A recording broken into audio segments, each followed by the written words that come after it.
Hello and welcome to another Project Falcon Punch end of 2016 deliberations. I am your host for today, Dan, and with me today I have Dom. Hello, Dan. It's been a busy year for you, I know. Yeah, I've been really busy. Been a new house, new job, and a new person as well. Become a dad this year, which is... Congratulations. Yeah, thanks, mate. Yeah, it's been an eventful year. It's been exciting for games as well. I mean, so I run, a bit about myself, for those who don't know, I run eSports News UK, which is a website covering stories and interviews around the UK competitive gaming scene. And my full-time job is content director for the British Esports Association, so we're aiming to sort of support grassroots esports in the UK through funding and also sort of educating parents, teachers, schools, sort of changing the perception that people have of esports as well for the better. So yeah, it's been an exciting year for me. Yeah, just let me know if you need a Rocket League representative and I'll let you know. Yeah, no, it sounds good. Are you still playing that then, Rocket League? Yeah, on and off. Okay, would you want to kick it off into your number 5 then, pick for this year? Okay, let's get straight into it. So my number 5 this year is Dark Souls 3. Yeah, I've heard it's like return to form for the series. Yeah, for me it was. I remember when Demon's Souls came out quite a few years ago now. It was exclusive to PS3 at the time and it wasn't out in the UK, so I ordered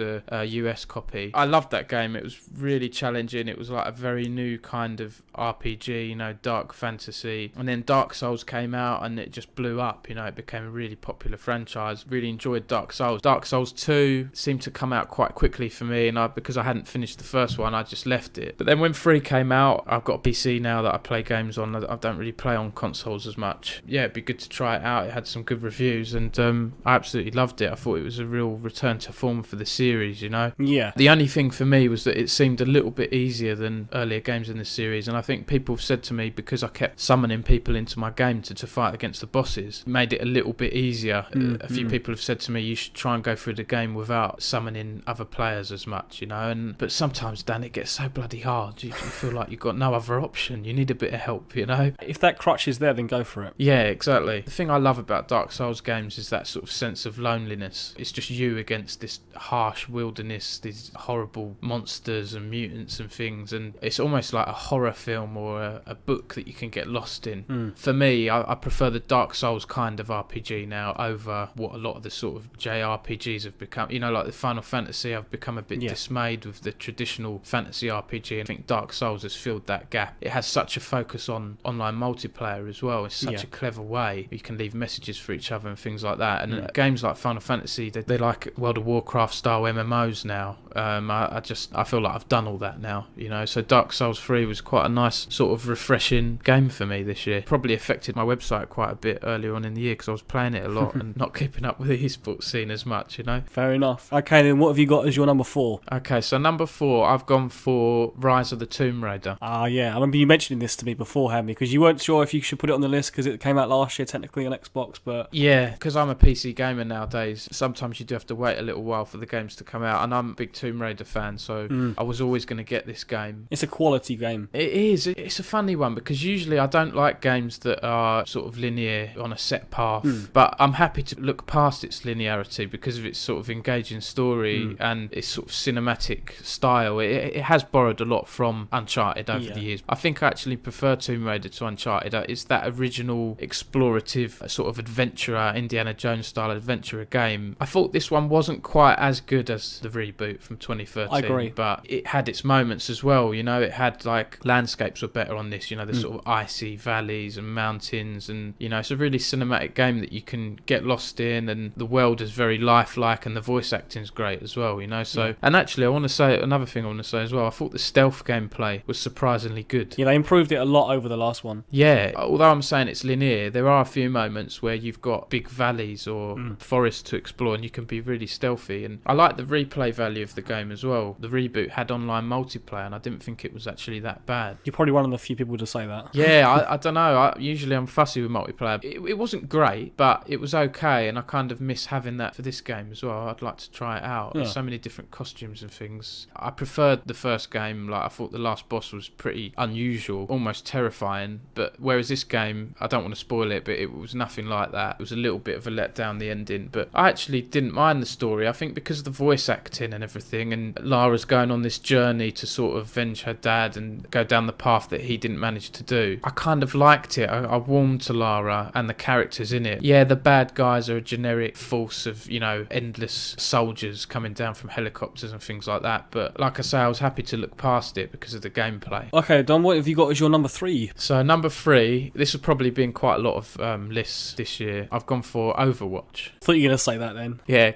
I love eSports, and really it was the only new eSport that was top 5 potential for me. It's about time Blizzard launched a first-person shooter as well, Yeah, tried something new, yeah. Yeah, it's new, it's different, but it has that similarity to League of Legends and Dota in that, you've got all these different champions to choose from, and microtransactions work quite well. I find it is a little bit too randomised for my liking. In League of Legends, if I want to buy a certain champion or I want to buy a certain costume, I can. Whereas in this, you just buy packs and you've got to get a bit lucky, and that annoyed me a little bit. But it's great that we've got a new esport.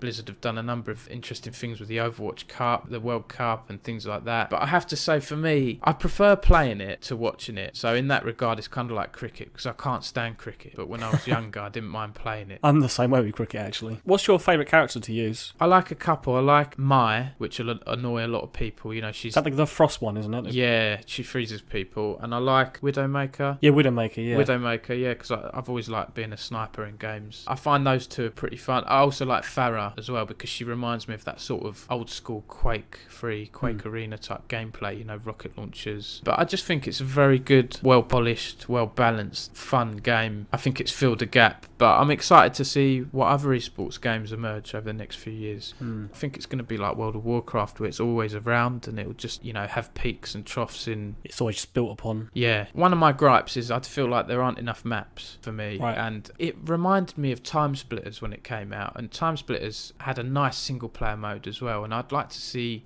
something like that. There's a lot of potential for a decent single player mode. It's interesting because this is like one of the only online shooters for consoles that's actually been successful without a campaign. Yeah. In terms of longevity of like the user base. Yeah, it's interesting. I think obviously competitive games don't need great single player modes, but I mean, look at Call of Duty. That's a popular esport and that has a good single player mode. I would actually love to see what Blizzard would do with those characters in a single player game, like campaign. That'd be really cool. Yeah, it would. Like I say, it reminds me of Time Splitters. If they made it like Future Perfect, that'd be amazing. I'm still bitter, Dan, by the way, that there's no Time Splitters 4. Mate, I'm with you. Time Splitters is one of my favourite franchises of the last like 20 plus years or whatever. I love Time Splitters. Okay, what have you got for your number 2 pick for 2016? Number 2, I was quite torn with number 1 and number 2, but I've gone for a game that has sort of continually held my interest throughout the year, and I've put so many hours into this game, or games, but I've gone for Fire Emblem Fates on the 3DS. Which one is your preferred one? Is it because it's Conquest, isn't it? And yeah, I've gone for Conquest because I think that's a sort of tougher, slightly darker campaign, and it gets very, very hard at times. And I wanted to play the game in classic mode, where if one of your characters dies, that's it, they're gone forever, but I just couldn't do it. It's just too damn hard, so I had to turn that off halfway through. Conquest is pretty brutal. There'll be some missions that are like suicide missions where you've got 4 or 5 people on your team, and just it seems to be endless waves of enemies being thrown at you. That's what I like about this game. You feel like you're always up against the odds when you're playing Conquest, and I've always liked turn-based RPGs. Like I was saying earlier, I don't like where Final Fantasy's going these days. I don't like that kind of gameplay. I think World of Warcraft was an exception for me because you can't really have a turn-based MMO, right? Yeah. This tactical kind of RPG is very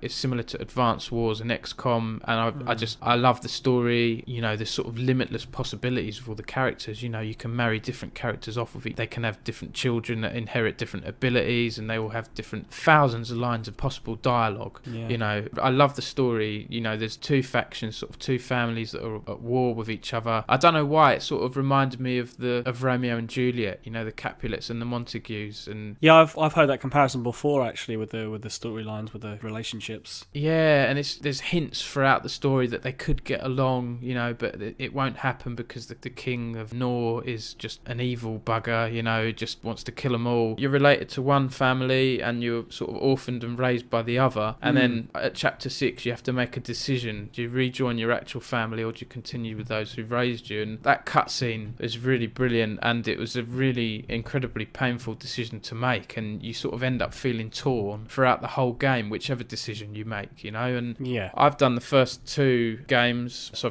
we've done Conquest and then Birthright. I need to do Revelations now, which is the 3rd sort of game, and it's where you choose not to side with one family. You just sort of go off and do your own thing, and I just think it's a brilliant brilliant game, you know, sort of 3 games in one. I know you have to pay, I think, like 12 quid extra for each game thereafter, but I just think it's genius from Nintendo, and it reminds me of those old sort of Legend of Zelda games. I don't know if you remember them, Oracle of Ages and Oracle of Seasons on the Game Boy Color games. Yeah, that's it. I could just get lost in them. I'm happy to pay for extra DLC because I think you get a lot for your money. I really like Fire Emblem. And have you played them, Dan? What did you think of them? I've not played Fates, but I played a lot of Awakening. So I got into that fairly late, and by the time I actually got to a certain point, the Fates was coming out, and I just thought, I still haven't beat Awakening. And in my mind, I didn't want to buy them before I didn't finish Awakening, so I've not got round to playing Fates. But I do like Fire Emblem a lot, but I'll be honest, I've always preferred Advance Wars. I hear where you're coming from. Like, I do like Advance Wars, but I've always been a sort of sucker for those sort of, you know, medieval fantasy games, and you've got swords, bows, can ride on horseback into battle. I like that kind of thing. I'll go so far as to say that Fates is better than Awakening in my opinion. I'm probably in the minority there, but I just love that story where you're sort of torn, you know, it's very divided, and just think the characters and the story is just really, really cool and very engaging. Okay, what have you got as your favourite game of 2016? So my favourite game of 2016 is Dishonored 2. I completely forgot about that game, and I feel bad for saying that. Yeah, well, I've always loved my stealth games, and I know that last year when I spoke to you, my top game of the year was MGS5. Although that lets you play it in a very stealthy way, you know, you can play it in an action-packed way, and I guess that's the same with Dishonored 2 as well, but obviously they're very different games, and I'll be honest, like, Dishonored is more my kind of game. I love that first-person sort of medieval stealth game. I've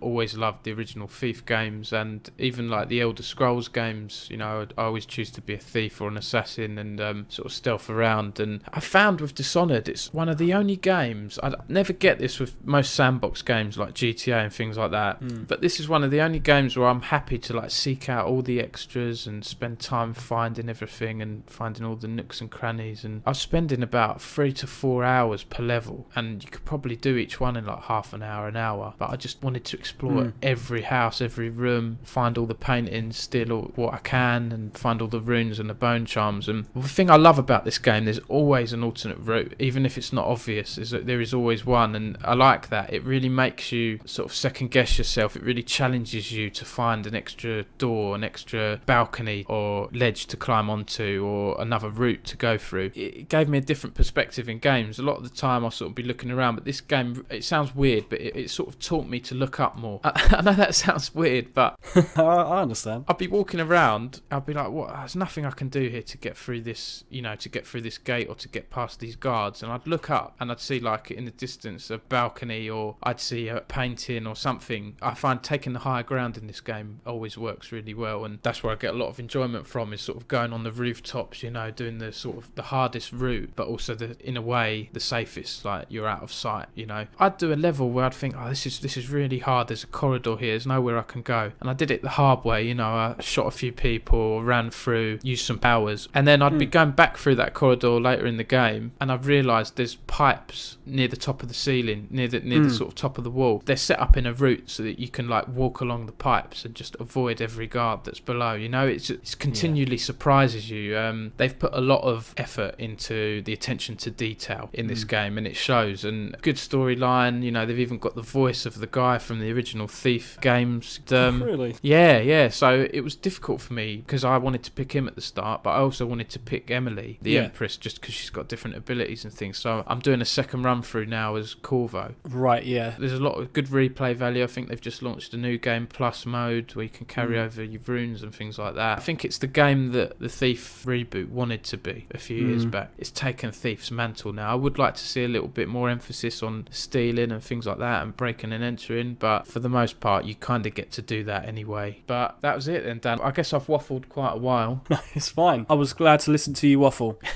I'm glad there's one person out there that that likes that. Usually I just stick to my writing, you know. I don't really do much videos and things, but I'll definitely share this when this comes out and everything. And speaking of which, where can people find you if they want your website and stuff, and Twitter? On Twitter I'm at Dom_Sacco, which is SACCO, or you can just Google eSports News UK to find all our content, and just Google the British Esports Association, which is my main sort of 9 to 5, and hopefully you'll be seeing a lot from us in 2017 and beyond. Brilliant. Well, thanks again for joining us, Dom. Yeah, cheers. Thanks for inviting me on, Dan.